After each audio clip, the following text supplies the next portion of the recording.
Magandang araw mga banateros at eto na nga pag-usapan po natin itong si Kapunan, si Attorney Kapunan. Alam niyo po ba na ilang beses na pong kinasuhan yung matanda na yan? Matanda ka naman banat ba? Kala mo di ka matanda. Ay, oo nga pala. Salamat po pala sa mga bumati sa akin ng happy birthday kahapon ha. Very special day because it's 50th birthday ni Banat Bay at hindi ko feel. Aside from hindi ko feel dahil wala naman akong celebration, wala naman tayong magarbong maleta, wala tayong magarbong party-party na bayad-bayad na malaki sa mga babae at sa mga, ano man tawag doon, yung nagparty na congressman na champagne, wala tayong ganun. Pero gayon pa man, nagpapasalamat po pa rin ako dahil the greatest treasure in life is not money but people, and most of all is our Lord. So salamat po at meron naman tayong bagong taon para mabuhay at para tayo po ay makapagsilbi sa aking little form of vlogging sa bansang Pilipinas. Maraming salamat po at sa mga subscriber natin na patuloy na bumabati sa atin ng happy birthday. Your greetings is much appreciated. Pero kung may regalo, much appreciated. Joke lang po. Binibero ko lang kayo. Kaya binibero ko kayo. Huwag kayong madala. Meron naman po diyang membership button. Ayop. De, biro lang po. Anyway, yun na nga po, pag-usapan natin ito si Attorney Kapunan. Alam nyo, si Attorney Kapunan, hindi ho first time sa kanya na maging controversial. Alam mo, feeling ko dito sa lola na to, kulang ito sa aruga. Kulang ito sa, totoo lang, kulang ito sa pansin. Hindi ko alam, may asawa ba to? Nagtatanong lang ako kasi yung style of being a lawyer niya, ano siya mahilig siya sa media. Pamidya ho siya. Yan ang favorite niyang gawin, magpamidya, pumapel sa media, at hindi gawin yung trabaho. Ibang-iba talaga doon sa mga matatalino at magagaling. Kasi yung mga matatalino at magagaling, di ba? Kung i-rewind nyo yung impeachment trial before, makikita nyo yun, mga matitikas na abogado, yung magagaling na abogado. Makikita mo talaga doon. Although, you might not be on their side, but surely you would know na they're bright. Etong si Kapunan, dinadaan niya sa pagiging witty, dinadaan niya sa pagiging tali-talinuhan, tapos magpapatawa. Although, ang corny-corny nung patawan niya, hindi ko alam mo yun, nakukornyan ako sa joke niya. Sa totoo lang, pang lola. Hindi siya funny in a sense na nakakatuwa. Kasi meron namang mga tao na hindi ko pareho ng politika. Pero pag nag-joke, matatawa ka. Offending in my part kasi minsan bumabanat sa mga Duterte supporter, pero nakakatawa. Alam mo yung ganon na para bang instead of wishing that person na doon sa kanilang side manatili, parang wini-wish mo dapat nandito ka sa side na to para pasarap ka kampi to, ika nga, parang ganon. Pero si Kapunan yung tipo ng hindi masarap kakampi. Bakit? Kasi yung patawa niya walang nadudulot. Instead, lumalabas lang na mababaw ang punto ng prosecution. Instead, lumalabas lang na talagang walang punto yung prosecution. Ano ho ba ang ibig ko sabihin? Ganito kasi yan Kung mapapansin ninyo, sa mga nakaraang araw, ilang beses po siyang nagpatawa sa korte. In all honesty and dapat hindi pinapayagan ng court yan. Although, sabi nga ni Senate Presiding Officer Chis Escudero, it's a court, but we have to be lenient in a way. Pero sa akin, parang parang malalagay sa kasaysayan na parang may isang abogadong binababoy ang impeachment court. dapat i-contempt. Yung biro, okay lang. Halimbawa, yung sinabi niyang, can we have a recess? Although very, very inappropriate for a lawyer to say this. Can we have a recess o 3-minute break or 2-minute? I forgot kung 3-minute o 2-minute. Because I wanna sit. Parang, okay ka lang. Abogado ka ba? I mean, ganyan ba talaga ang mga abogadong nasa panig ng mga pinklawan? Kasi ganyan din si Falsis eh. Yung kanyang pagiging disrespectful sa court, na feeling entitled. Tapos, sabi pa niya na sa isang impeachment trial, na kesyo sisigawan mo yung witness sa, huy! Anong huy? Pipigilan mo yung witness na magsalita. Are you serious? I mean, witness niyo yan. Ngayon, kung wala kayong tiwala dyan, sana hindi nyo sinalang. Di ba? Parang, wala pala kayong tiwala. Ba nyo sinalang? I mean, dahil ba mabubuking na kayo, kaya pinatatahimik nyo yung witness nyo? Witness nyo, ha? Hindi witness ng defense. Witness nyo yan. Sa inyo galing yan. Anong magagawa natin kung kailangan niya sumagot? Una-una, wala nga siya sa authority na magsabi ng huy. Authority na magsabing, huwag kang sumagot. Hindi pa pwede yun. Kino-cross-examine, huwag kang sumagot. Ano ka? Kaya lang, feeling ko lang, masyado nagiging lenient na yung court. Yung impeachment court. Dapat hindi pinapayagan yung mga ganito eh. Dapat kino-contempt talaga yung mga... I mean, imaginein mo ha. Kasi ako po naka-attend na ako sa mga court hearings. Talagang very, di ba? Pati nga yung damit ko kailangan maayos kasi bilang haharap ka sa korte. Kasi parang touring dyan, para talagang korte. Alam mo yung korte? May judge. We know how to picture it eh. Judge. May judgment. So, kailangan kagalang-galang ka. Diba? Kaya honorable court. Honorable judge. Tapos sasabihin mo, huy! Huwag ka nga sumagot, huwag ka sumagot. Ano? Okay ka lang? Attorney Kapunan? Are you in your right mind? O baliw ka lang din talaga? O inuulyanin ka na? Di ba? Sa akin, hindi ano yun eh. Hindi appropriate for a lawyer to say that in court. Sana ganito? Objection, Your Honor. Tapos explain mo yung objection mo. Sabihin mo, the witness already answered that question. Ganon. Tapos let the judge says, sustain, diba? Or overrule. So, kung sustain, ibig sabihin, ano mo na yan? Ituloy mo na yan. Nasa judge, ibig sabihin, nasa judge po kung ano yung decision. At siya yung sisita directly doon sa witness o doon sa defense. At sasabihin niya doon sa defense, overrule or sustain. Di ba? Ibig sabihin, tumigil ka o tumuloy ka. Yun eh. So, yung judge, kaya nga judge yan eh. Siya magsasabi, hindi ikaw. Itong abogado na ito, tumakbo ka muna senador. Kung gusto mo pala maging senator judge, tumakbo ka na lang. Frustrated senator ka eh. Frustrated senator judge ka, Attorney Kapunan. Ikaw ang pinakabastos na abogadong tumayo dyan. Di ba? I mean, buti pa nga, di ba, kung maalala ninyo, si Aguirre, di ba? Si DOJ Secretary dati, Aguirre, naging ano rin yan eh. Tapos nagaganon siya, tinakpan niya yung tenga niya dahil sa ayaw niyang pakinggan ng boses ni Miriam.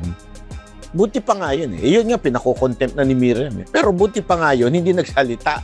I mean, as reaction, ayaw lang niya marinig. Siguro ayaw niya nang matrigger yung emotion niya at bumanat pa dito kay Miriam. So, tinakpan na lang yung tenga niya. Pero pinako-contempt na siya noon, remember? Eto, hindi lang siya gumanon. Mismong bibig niya, bastos. Ibig sabihin, mismong bibig niya is doing something, dapat talagang i-contempt to. Para sa akin, ha? Ito pa,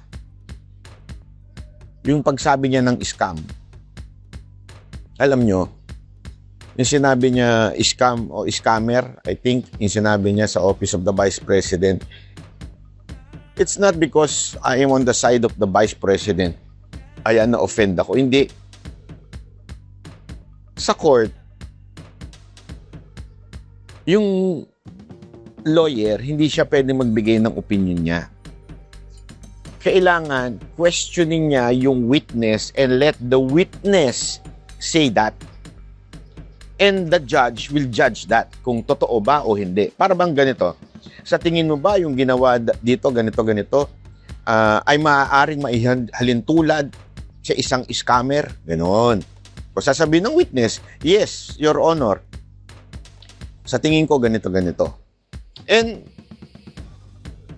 di ba, pag tinanong nung prosecution yun, ngayon yung defense naman, i-cross-examine. Scam ba ang pag ganito at ganito? Sasabihin niya, maaring yes, maaring no. Tapos, sa bandang dulo, sasabihin ngayon ng judge, yan ay scam o hindi scam. Di ba? Sabihin, trabaho ng judge yun. Abay, frustrated senator judge pala itong si Kapunan. Mantakin mo, sabihin niya na scam yung nangyari na yun. Di ba? Hindi eh. It's not appropriate. Sabihin na natin, sige, if not appropriate is maybe not professional yung magsalita ka ng ganun sa court. Hindi talaga professional. May problema sa'yo, Kapunan. Bakit?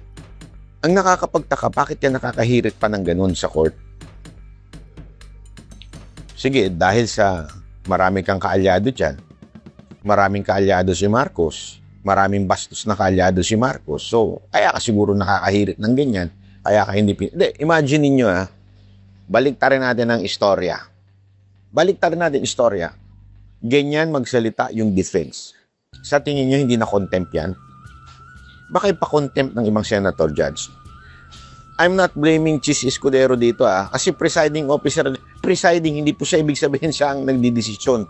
Huwag po nating kakalimutan nito. A presiding officer is not a deciding factor of the senator judge. Kaya nga, preside, ibig sabihin nun, siya lang yung nagli-lead, pero hindi siya lang ang nagja-judge. Kaya nga, pantay-pantay pa rin ang senator judge at yung presiding officer. So, malakas ang loob nito ni Kapunan dahil alam niyang kaalyado niya itong ibang mga senator judge. Imaginein mo na lang, may balita pa ako dyan. Ewan ko kung totoo yung narinig ko, Minsan, nanggagaling pa daw sa meeting itong si Attorney Kapunan at ng isang senator judge. Isa o dalawang senator judge. Hindi ko alam kung totoo yan, yung po, kinwento lang sa akin ng mga bibwit natin dyan sa loob ng Senado. Maraming bibwit dyan Sa totoo lang. Maraming bibwit at nalalaman kung sino yung pumapasok sa opisina ni Ganire, sa opisina ni Ganire. So, ang akin lang po, mga kababayan, dapat medyo itong si Kapunan masampulan ng contempt of court. Hindi talaga, ako, wag natin babuyin yung korte. Kung bababuyin pala natin, hindi sana sinabi nyo na lang, sana kumuha na lang tayo ng mga abogadong sa defense, kumuha na lang ng abogadong mga mahilig sa media kasi may mga, alam mo na, may mga kalyado rin tayong mga abogado mahilig sa media. Yung, meron ako ikikwento, di ko na sasabihin kung sino. Yun na. Meron akong kilala. Ayoko ikwento. Meron ako kilala, pero ikikwento ko na lang din kasi chismoso ko. Meron akong kilala, isang abogado na iba yung kanyang attitude o ugali, pag-uugali, off-cam, at saka pagka may camera na, pag may media na. Anong ibig ko lang sabihin? Two personality yung tao. Bakit? Ibig sabihin, hindi siya yung hindi siya talaga yung nakikita mo sa telebisyon. Hindi yung pagiging transparent. Kaya hindi, malalaos din to. Sabi ko sa inyo, malalaos din to. I mean, halimbawa, di ba, pangalan nito, si Attorney Guanzon. Si Attorney Guanzon, di ba, may nakita pa tayong video doon sa Rockwell. Kasi ganun talaga siya off-cam. Talagang palaban yan. Di ba, naalala niyo? Nagalit siya doon because inapi siya nung isang, ewan ko kung field Chinese ba yun? Inapi siya, parang minata siya nung isang doon. Siguro pinklawan, minata siya. So nagalit siya. Ibig sabihin, off-cam or on-cam, matapang siya. Same yung kanyang, kahit pag nakausap mo siya, same siya. Ganon ang kanyang pag-uugali. Si Jimmy Bondoc, ganon din. Off-cam and on-cam, yung sabihin, humble, gentle person, si Jimmy. Off-cam, ganon din po siya. Humble and gentle person. Anong ibig ko sabihin? Kasi may mga abogado na talagang bida-bida pagdating sa media. May mga abogadong pag hinarapan mo na ng camera, tulad ni Kapunan, pag hinarapan mo na ng camera, grabe na yung papel, grabe na yung pagbibida-bida, grabe na yung kanyang, ano masasabi mo dun? Kulang sa pansin, hindi ginagawa ng tamang professional na abogado. Remember naglabas ang Supreme Court ng parang code of ethics ng mga abogado kasi remember nasa ilalim sila ng Supreme Court. Dapat disente at kagalang-galang ang kanilang pagiging pagkatao. Maintindihan ko ba kung off-cam? Medyo balakata ka, balagbag ka, alam mo yung gano'n, maintindihan ko pa kung gano'n ka Pero yung dadali mo siya sa loob ng court, magsasalita ka na, huy, huwag kang magsalita pa. Upo muna ako kasi, pwede ba mag-recess tayo kasi magpapahinga ako, upo muna ako. Scammer yan. You don't do that as a lawyer. Di ba? Hindi mo gagawin niya as a lawyer. Sa'yo manggagaling yung judgment na, scammer yung na yan.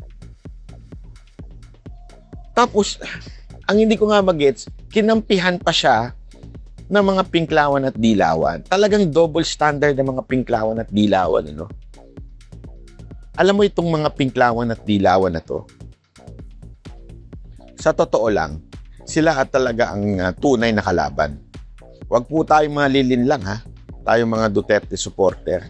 Huwag po tayong malilinlang na yung mga loyalista pulahan ng kalaban. Hindi po. Yung mga loyalista at pulahan, kaya nag-i-exist yan kasi bayad yan. Ito, for the record, yung mga vlogger na loyalista, lahat po yan nag-i-exist dahil bayad yan. Maniwala kayo sa akin, bayad yan. Sa katunayan, ito, ilang beses ko na ito kinuwento sa vlog ko Kikwento ko ulit sa inyo. Yung isang loyalistang vlogger,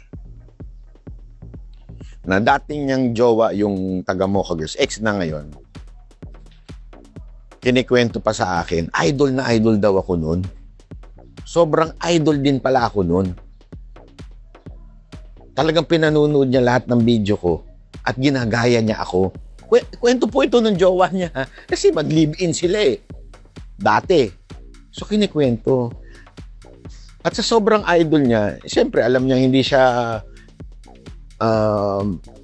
walang utak mahina daw talaga utak. Sobrang mahina utak. May personal ba? Kikwento ko sa inyo. Personal to. Huwag ko na sasabihin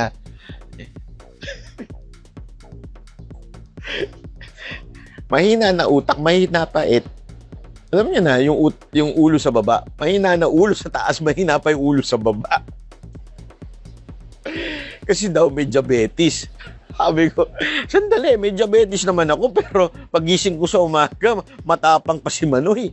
I mean, kasi isa yan sa mga indikasyon. Ito, walang halong walang halong kabastusan to. Isa yan sa indikasyon kung control mo ang diabetes mo. Matapang ka sa umaga pagising. matikas ka sa umaga pagising. Pag hindi na matikas ka sa umaga, ibig sabihin, may problema ka na sa hindi mo control yung sugar mo. Okay? Para lang sa mga i-google nyo yan. May problema ka na sa dugo pagka ganun. Lalo na, kaya nga tumatanda yung iba kasi, di ba, pag matanda na, hindi na matikas pagising. Kasi nga, may medyo nagkakaroon na ng problema. Hindi na healthy living ang nangyayari. Tapos, nabanggit nung jowa, yung ex-jowa niya, na yung yung may idol daw sa akin na vlogger na taga-loyalista. Wala na daw talaga. Sabi ko, huwag mo nga ikwento yung kaniri. Wala na daw talaga. As in, dahil nga sa diabetes niya, wala na. Sabi ko, ganun ba? So, kasi bakit kami pumunta sa usapan ng ganun? Kasi tapang-tapangan daw yun. Tapang-tapangan lang sa video, pero ganun din daw pati sa yung akala mo feeling na matikas siya pero wala na. Sa personal, walang mahinang nilalang, pati yung niya, mahinang nilalang na daw. Ganun ang kwento. Ba't ko sinasabi sa inyo? Para bastusin yung tao? Hindi.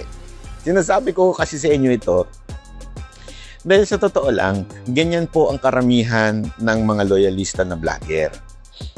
Yung tapang-tapangan sa camera, ang tatapang. Pero pag nakausap mo ng personal, Kuya Bay.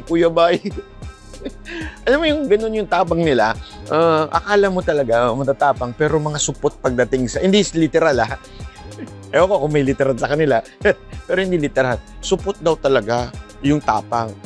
Ginagawa lang daw talaga nila yan because of money. Kasi nga mga jobless. Alam nilang wala na, hindi sila, alam mo kasi, to be a Duterte vlogger, you have to be bright. You have to know a lot of things. Hindi ka, I thank God, na marami tayong Duterte vlogger na matatalino, kaya hindi makapasok yung mga bobo. Kasi pag bobo ka, hindi ka mapapansin sa Duterte vlogger community. Bakit? Kasi matatalino yung mga naandi dito. Diba? Lalo na nung mga unang bugso ni Pangulong Duterte, nandiyan si Jimmy, or ni Jimmy na ngayon, si Sas, diba? Mga matatalino talaga yan. May mga alam. Diba? Basta, hindi ko na lang papangalanan lahat kasi baka may makalimutan ako. Alam mo na. Pero matatalino po. Kaya hindi makapasok yung mga ganyang klaseng loyalista. Paano sila magsusurvive? Paano sila magkakapera? Doon na lang sila sa madaling lokohin. Sino? Yung mga kapwa nila loyalista. Tapos, kikita sila, bayad pa sila nung kanilang amo, at kumita pa sila. Kaya sila nandyan. So, ba't ko sinasabi yan? Kasi sinasabi ko sa inyo, yung mga loyalista, wala yan. Wala silang prinsipyo. Wala ho silang pinaglalaban. Hindi, yung kanilang pinaglalaban is scripted. Bibigyan lang sila ng script, tapos ipaglalaban nila yan. Yung mga nakikita nyo nagko-comment, troll yan. So kung walang pera, hindi mabubuhay ang mga loyalistang vlogger. Kaya tingnan mo, mark my word. Okay? Mark my word. After 5 years, nawala na si Marcos. Actually, hindi nga 5 years Mga after 2 years na wala na si Marcos, wala na rin yung mga loyalista na vlogger. Alam niyo kung bakit? Wala na magbibigay ng pera sa kanila Wala na silang maluloko. Wala nang troll. Kasi syempre, tumigil na Unless, mag-succeed sa maitim na plano ni Marcos na magpatuloy siya bilang presidente. Pero, wala na po. Hindi na po yan. Kung hindi siya nagpatuloy, wala na po yung mga loyalista ang vlogger. Ang talagang medyo mag-take note tayo, ito mga pinklawan at dilawan. Ito kasi mga pinklawan at dilawan, they exist since the time of Cory Aquino. And they are really well-rooted. Ano ibig sabihin ko nun? Kasi po sila po ay, may propagandista po sa kanila na nag-i-exist. Karamihan ng propagandista ng dilawan ngayon at pinklawan ay merong orientation from the left. They are really oriented by the left kind of thinking, mga komunista. Karamihan po sa kanila, komunista in their thinking. karamihan sa kanila trained to be communist. Yan po, if you would study liberal minded people, and the communists, they're connected. Kahit nung panahon po yan di ba naalala nyo nung panahon ni Cory, diyan nakalabas, etong si Joma, diyan na mayagpag ang mga makakaliwa at mga NPA. Ito, ibabalik ko lang kayo sa history. Nung panahon ni Marcos Sr., talagang isa sa mga kalaban niya ay mga makakaliwa, terorista, mga NPA. Kaya lang, naabuso. At kwento na sa akin ni Senator Amy to personal, nung nagkasakit yung kanyang tatay, talaga nga naman pong siya po ay hindi na nagdidesisyon at ang nagdidesisyon na yung mga nakapaligid. Hindi na lang sa akin binanggit ni Senator Amy kung sino yun. And because of that, naabuso.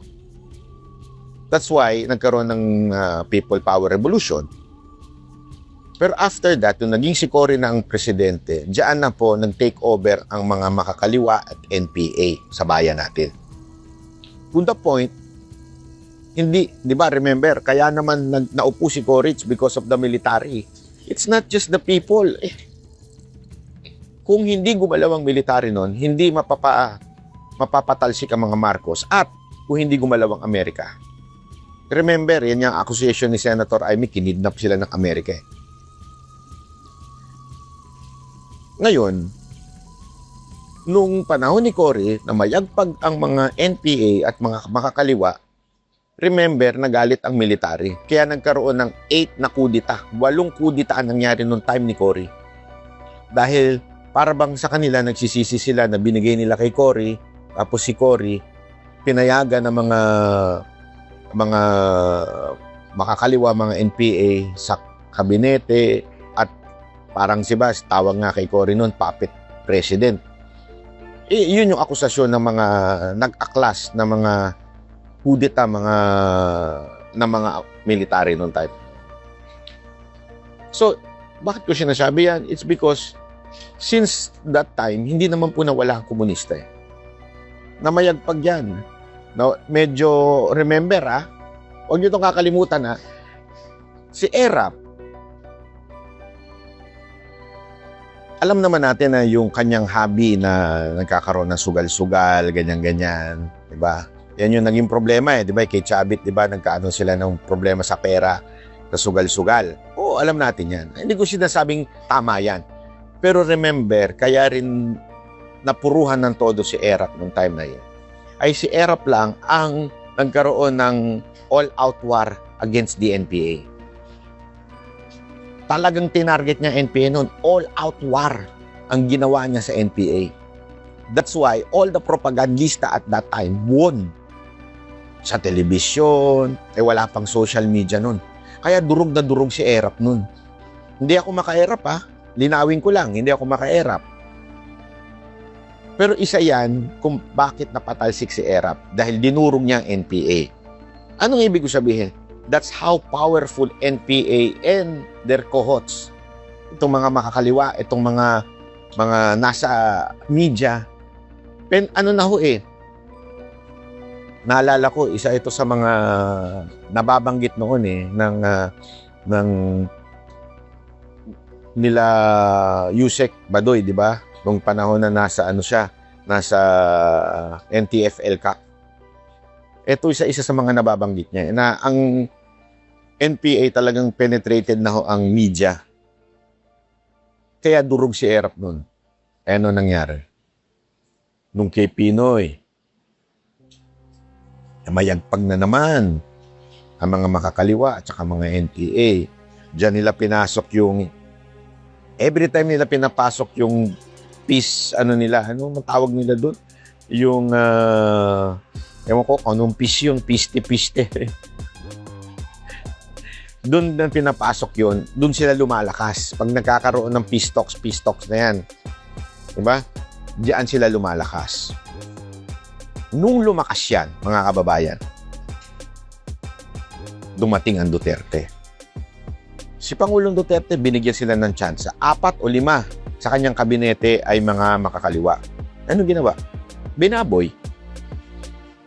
Honestly, kahit kami noon, nalinlang kami noon ng mga makakaliwan to, mga NPA na to. Imagine niyo binigay yung DSWD tapos yung mga relief ibinibigay lang kung saan nandun yung mga NPA para talagang lumakas yung mga NPA. Ginamit talaga nila para sa sarili nila. Ganun sila, galit sila sa corrupt pero through corruption ginamit nila at pinamigay nila doon sa community na may mga NPA. Ganun sila katarantado. So, nung nag-all-out war si Pangulong Duterte sa mga NPA through the NTF-ELCAC, ayan, diyan na nagalit at kung ano-anong propaganda na. Kaya nga, remember, the ICC itself, it's a communist-driven institution or group. Komunista po yan. Makakaliwa po mga naan dyan. Yung ideology nila, mga makakaliwa. Remember, Netherlands yan. Diyan po talaga namamayagpag ang makakaliwa. Kaya nga nandyan yung ICC. So the same, imagine mo the president na nag-all-out war with this left and these rebel groups, ibinigay natin doon sa isang grupo sa ibang bansa na ang namumuno ay makakaliwa at mga komunista. Imagine that. Tapos, parang hero pa sa mga dilaw at sa mga pinklawan itong ICC. Kasi nga po, ang mga dilaw at pinklawan ay infiltrated na po ng mga makakaliwa at ng mga komunista. That's the truth. Magkakasama na sila. Hindi mo na nga makita yung differences nila eh. Sasabihin nila, socialist sila. Pero in reality, yung kanilang ideology halos magkakapareho na. But they have one common denominator. Ano po yun? Mga hypocrites, mga hipokrito, mga double standard. Pag sa iba, kumakahos ka ng korupsyon matindi. Pero para sa kanila, yung korupsyon hindi applicable. Ganon po sila katindi. Ganon sila ka-double standard. Naririnig nyo ba yung motor? Ang ingay ng tambucho. Actually, sa totoo lang, matik yan eh. Pag ang motor maingay, kamote ang nagmamaneho. Whether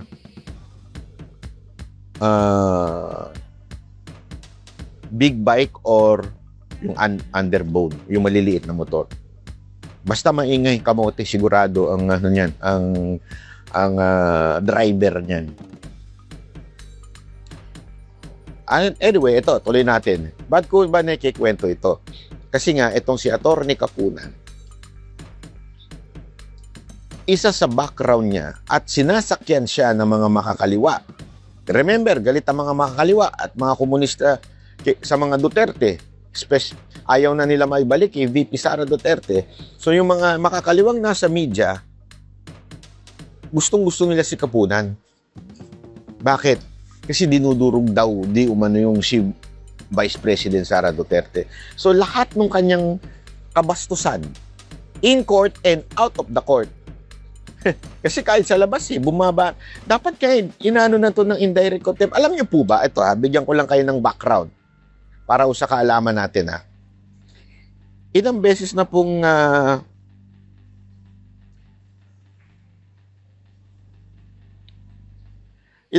pong nakasuhan po itong si Atty. Kapunan. Para lang po sa kaalaman ninyo. Una po yung nakasuhan po siya ng indirect contempt 2019. Ito isa sa pinakakilalang kaso laban sa kanya. Ano nangyari doon? Inakusahan siya ni Atty. Raymond Palad ng indirect contempt dahil umano ay binunyag niya sa media isang confidential na disbarment proceedings bago ito maging final o pinale. So, kinasuhan na pala siya dati ng indirect contempt. Dahil sa kasi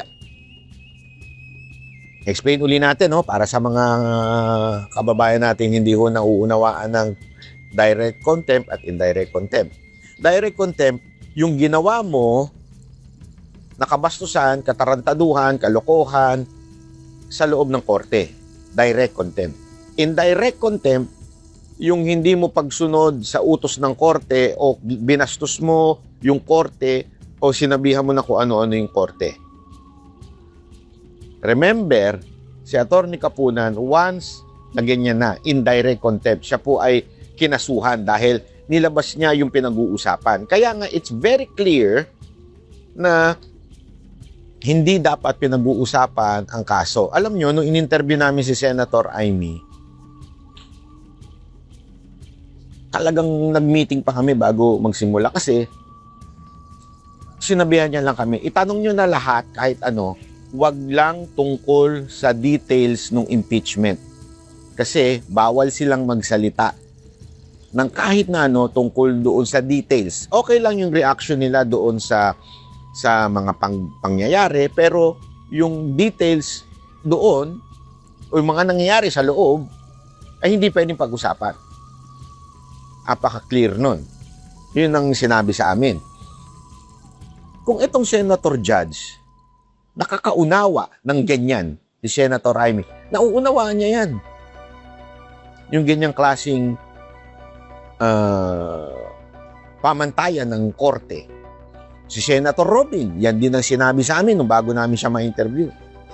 Tinanong namin siya kung kamusta ba, sabi niya, pag-usapan natin ng lahat except yung impeachment, yung ginangyayari sa loob ng impeachment. Kung mga senator judge, alam nila yung indirect, yung indirect contempt, yung wag maglalabas ng detalye, pag nasa labas ng korte. At sila po'y sumusunod. Pero bakit ang isang abogado na matagal na, hindi abogado si Robin, hindi rin abogado si Senator Amy, although nag-aral ng law si Senator Amy, hindi lang nag-bar, pero nag-aral po siya. Bakit ang mga katulad nito, ni dekada na, tumanda na sa pagiging abogado, hindi pa rin alam ang indirect contempt? Hindi niya alam na bawal magsalita ng kahit na ano. Alam niyo yung scammer? Makinig kayo pinadelete na yon sa record sa loob ng impeachment court yung scam niya na word, yung scammer niya na salita. Pinabura. Kasi nga, bawal. Hindi ka dapat nagbibigay ng opinion, dapat yung witness lang. Anong ginawa niya? Nung in-interview siya, inulit niya pa. Baka sabihin niya, kasi in-interview ko, tinanong ako, sana sumagot ka. I'm sorry, I cannot answer. Ganun. Hindi sinalsal mo pa. Ano ibig sabihin? Sinagot mo pa. Talaga parang pag-usapan yung issue doon sa iskab-iskab. I mean, kung ikaw ay nasa matinong abogado, abay, di ba dapat hindi mo na yan, hindi mo na yan pinag-uusapan? Kasi pinabura na nga doon sa loob ng court. Ganyan siya. No wonder, nung palang, ang bag-date yun? 2019, ay kinasuhan ka na ni Atty. Raymond Palad. Di ba? Although, I think, as far as I remember, hindi ko kinatigan yung kaso. Pero still, meron ang record na ganyan. Pangalawa, may kaso rin po siya sa isang UST law din. Divina, si Nilo Divina, siya po, kilala nyo naman yon. Isa sa mga matitikas na law firm sa Pilipinas, yung Divina Law.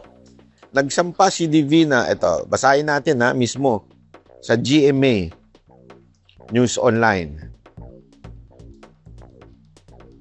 UST Law din files 120 million libel suits against Lorna Kapunan.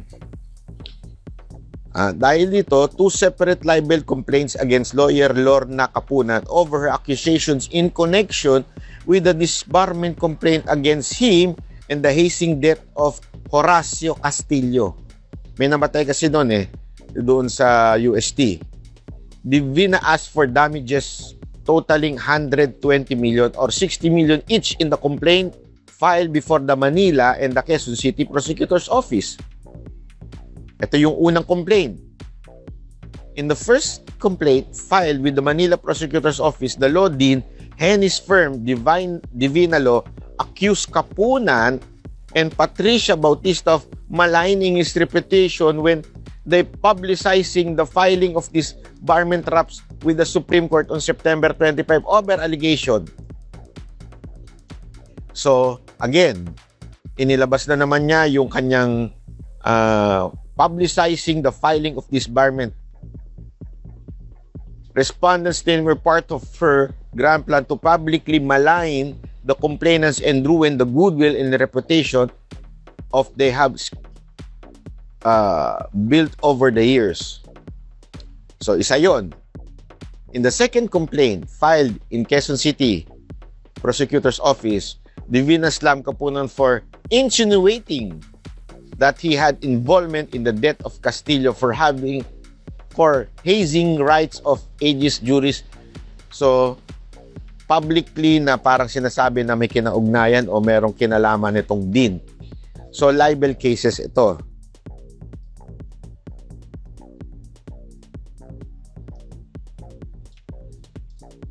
So, ang abogado bang minsan ay meron ng ganitong klaseng masasabi mong mahilig magpamedya, hindi ko alam kung vlogger ba ito, mahilig sa camera. Alam mo, kung ako sa'yo, Atty. Kapunan, gumawa ka ng YouTube channel mo, kikita ka pa. Manunod sa'yo yung mga kapwa mo, mga pinklawan at dilawan ng mga hipokrito at mga teroristang mga komunista manunood sa'yo. Kasi they like you because you are prosecuting VP Sara Duterte. Yun lang naman eh. Not because you're bright, but because itong mga pink, mga dilaw, mga loyalista, kahit dire sila sa isa't isa, sila po ay united ngayon. United against the Duterte. Yun pala po ang ibig sabihin ng uniteam, unitae.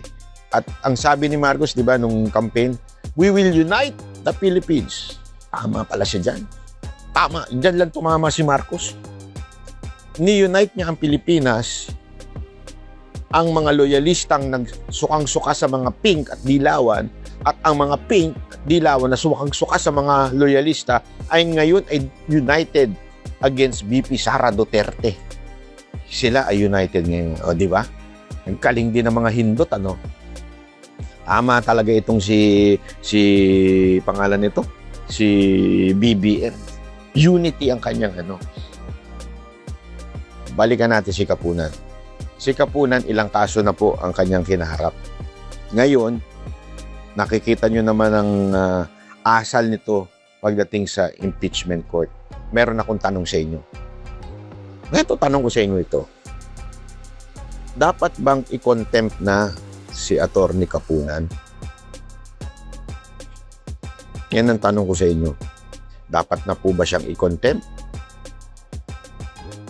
Kung gusto niyo siyang ma-contempt dahil bastos na talaga siya at grabe yung kanyang pagsasalita ho sa media na hindi dapat, i-comment nyo dyan.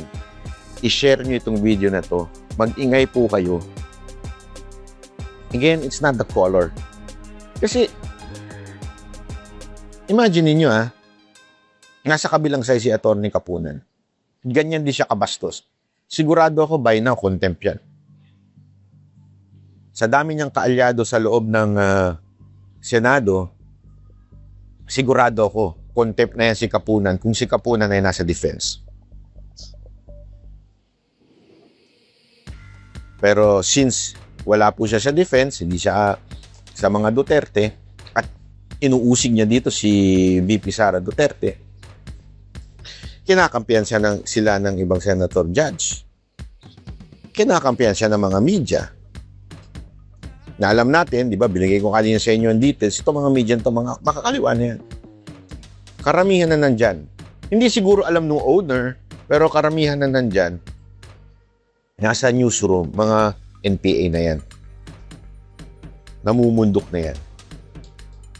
Kasi isipin nyo lawyer ka. Meron siyang isang video na pinitik niya yung isang senador. Sinabi niyang, ako, kaya kong tumigil pag hindi dapat magsalita. Pero meron isang senator judge dyan na hindi kaya. Alam mo ba sinasabi mo? Hindi. Tanong nyo sa lahat ng lawyer. Walang matinong lawyer na magsasabi sa inyong okay lang na pitikin mo yung judge. okay lang na paringgan mo yung judge. Ibig sabihin ng pitikin, paringgan. Ibig sabihin, imalain mo in public. Paringgan mo sila. Hindi. Karamihan ng abogado, whether in the prosecution or in the... Di ba kaya nga, hindi niyo ba napapansin? Sa sobrang galang mo sa judge, meron pang nilalagay dyan na prayer. Noong una nagtataka ako, ano yung prayer? Nananalangin ka sa judge? Alam mo, yung gano'n. Hindi, alam naman natin hindi literal yun na prayer sa judge. Pero bakit nakalagay dyan? Prayer, parang hoping in a more honorable or more kagalang-galang way o more respectful way, ang nilalagay prayer. Parang prayer mo na ganito ang mangyari o ganito maging desisyon ng court. Di ba? Ganun yung dapat na paggalang sa korte. Imaginein mo, si Kapunan, pinariringgan niya yung judge. Kayong mga matitinong abogado dyan, sige nga ho, hindi po ba ito alarming? Hindi po ba ito dapat ng i-contempt? It's not because kalaban siya ni VP Sara Duterte. This is not supposed to be the way a lawyer conduct his attitude, her professionalism. Grabe, unprofessional sobra. Anong klaseng abogado ito? Sa totoo lang, hindi ko magets eh. I mean, hindi ako abogado, pero kahit papaano, since abogado o tatay ko, lagi niya sinasabi yan nung nagkaroon ako ng kaso. Nung unang kaso ko kasi ito, medyo natatawa ako na medyo na-disturb ako. Hindi man na-disturb. Nagulat ako kasi first, sabi ko, mula nung bata ko, alam mo naman, nung bata ako, elementary, high school, tarantado ako nun eh. Bago na lang ako eh, buti sa Panginoon, salamat. Pero tarantado talaga ako. Hindi ako nakasuhan. Sa lahat ng ginawa kong, alam mo, iniisip ko nga yung lahat ng ginawa ko. Kakaso-kaso pala lahat ng ginawa ko nun. Siguro lang sasabihin. Pero hindi naman siya panghabang buhay na pagkakulong. Yung mga simple-simpleng bagay lang. Pang-aaway, panununtok, pangingikil, sa mga kaklase, yung mga ganun ba? Pero, kung iisipin mo yun, gago ko nun. Nung matanda na ako, nung nagkaroon ako ng kaso, medyo naano ako. Kasi, natatawa ako, pero medyo may part na disturb din ako kasi first time ko nga magkakaso. Pero natatawa ako kasi yung kaso, sobrang walang kwenta. Nung binasa ko yung kinakaso sa akin, sabi, seryoso ba to? Kakasuhan ako dahil sa sinabi nyo? Hindi sa sinabi ko. Kasi meron akong vlog about sa isang tao. Dismiss naman na yung kaso. Ang mga kaso niya, dahil sa mga comment sa akin, parang malicious na daw yung aking sinabi kasi nga, yun yung comment ng tao. You cannot pass. Alam mo yun, hindi naman ako bobo, pero may ginawa ang ibang tao sa akin mo ngayon ikakaso. Kaya natatawa ako nun. Tapos gusto ko nga mag-comment at sabihin nga na kung matalino ang judge, kung hindi bobo at hindi nabayaran ng judge, alam mo yung ganong klaseng style, sigurado ako dismiss to. But, thank God for the wisdom of my father, which is an experienced lawyer in court. Sinabi niya, first, since may kaso ka na, don't talk about it. Huwag mong pag-usapan yung kaso mo. Huwag mong babasahin in your vlog. Don't discuss it. Pwede mo lang sabihin na may kaso ka mula kay ganito. Hanggang ganun lang. Huwag mong sasabihin ng lahat ng details kasi may indirect contempt ka. Huwag mong pag-uusapan at babastusin ever. At pariringgan. Etong judge. Okay? Dapat very respectful ka dyan. Kasi ang judge, he can do whatever he wants because he is a judge.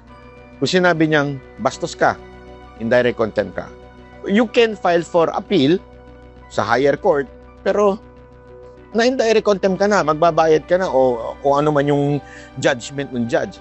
So to be safe, shut the fuck up.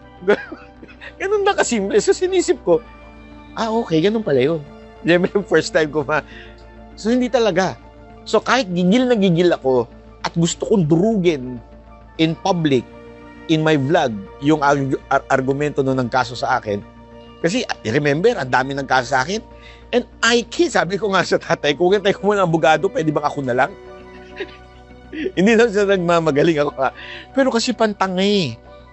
Sabi ko, kaya kong aralin ito at suplakin siya ng batas na hindi papasa itong mga siyempre, hindi naman ganun ang paraan. Pero sa sobrang gusto ka lang kasing i-disturb ng politiko. That's the main purpose of that case. He wants to disturb you. He wants you to spend money. He wants you to spend time in the court. Kaya nila ginagawa yan to put pressure para tigilan mo sila. It's all politics. It's not really they want to win. No. Alam nilang they will not win. Alam po nila yan. Hindi ho sila mananalo. Kasi apakasimple. Pero again, I cannot comment on it. Kahit nga ngayon, natapos na yung mga kaso, hindi ko, alam mo yun, hindi ko pa rin siya kokomentuhan in a way na baka magkaroon pa ng problema. Kasi that's how you should respect the court. Balik tayo kay Kapunan. Tanungin ko ngayon. Kung ang mga ordinaryong Pilipino bawal magkomento, bawal mag-disrespect sa judge, bakit si Kapunan? Bakit si Kapunan nagagawa yan? Bakit niya nagagawang paringgan ang isang senator judge?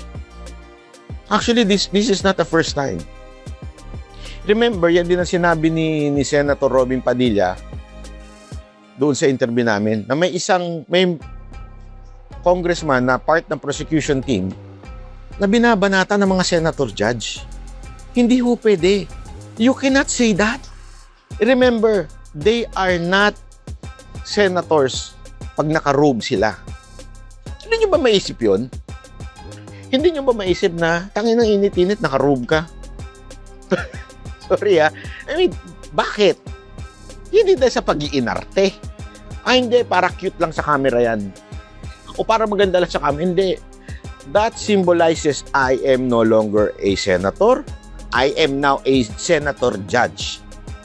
Hinubad mo na yung pagiging senator mo. At that time only, ngayon senator judge ka na. Kaya nga kung papansinin nyo, nabanggit ni Chis Escudero, minority leader Cayetano, biglang binawi niya. Sinabi niya, senator judge Cayetano. Kasi pagdating sa Senate impeachment court, walang minority, walang majority dyan. Dapat.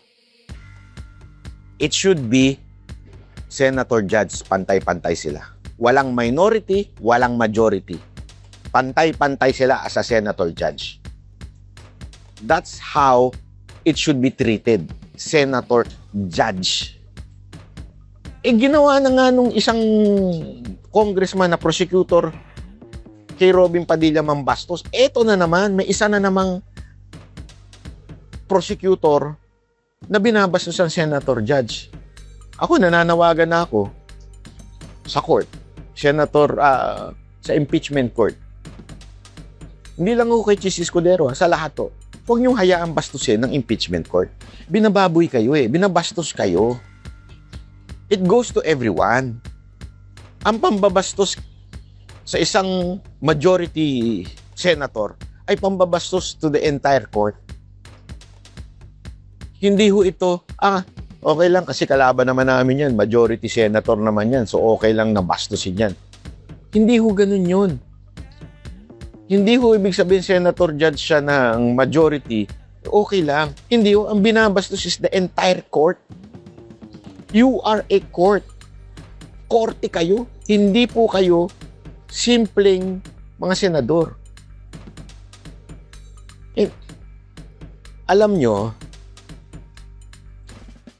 nangyari na yung una nung sabi ng git ni Robin. Tapos nangyari na naman ito na parinig itong si Attorney Kapunan. Mangyayari po uli yan. Pusta ko sa inyo. Mangyayari po uli. Kasi bastos po yung mga prosecutor Yung mga prosecution, itong mga congressman kasi feeling nila congressman pa rin. Kasi totoo naman, if you're a congressman and you're a senator, you're co-equal. Tama sila doon. Equal sila in power. But this time, they are not equal. There are prosecution and they are judge. Magkaiba sila. So, as a prosecution, hindi ka pwedeng, siguro nasanay sila na hindi, magkaka-level kami nito. Kami po ay pare-pareho mga mambabatas. We are the same. Siyempre, binigyan sila ng yabang ni Romualdez pagdating sa sa issue ng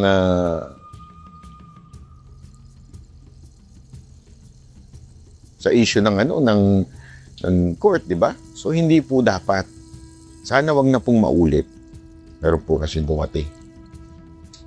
Kaya mo siya. Meron dumatag dito. GNC. Alam na nagbibideo ko. Pero okay lang kasi public space to. So, ganun nga po yun. So, kayo po, ano po ang inyong comment? Naglagay po kayo ng comment dyan. Gusto niyo po bang ma-content? At manawagan na po sa ating mga senator judge sa impeachment court na dapat po bang i-contempt o hindi na i-contempt itong abogado na ito. Comment nyo na po dyan, ha? At babasahin natin at para lang po sa kaalaman ninyo, marami pong nanonood na mga senator judge dito sa ating vlog. So, baka, malay nyo, pag i-comment ninyo, pakinggan nila kayo.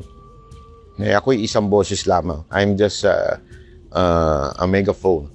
But you are the voice. So, inilalabas ko lang. Okay? So, comment kayo dyan, ha? Mga banateros. Ako po, si Banat Bay. Kita-kita po tayo ulit. Happy weekend. Ingat po kayo sa ulan, ha? Baka dumami kayo.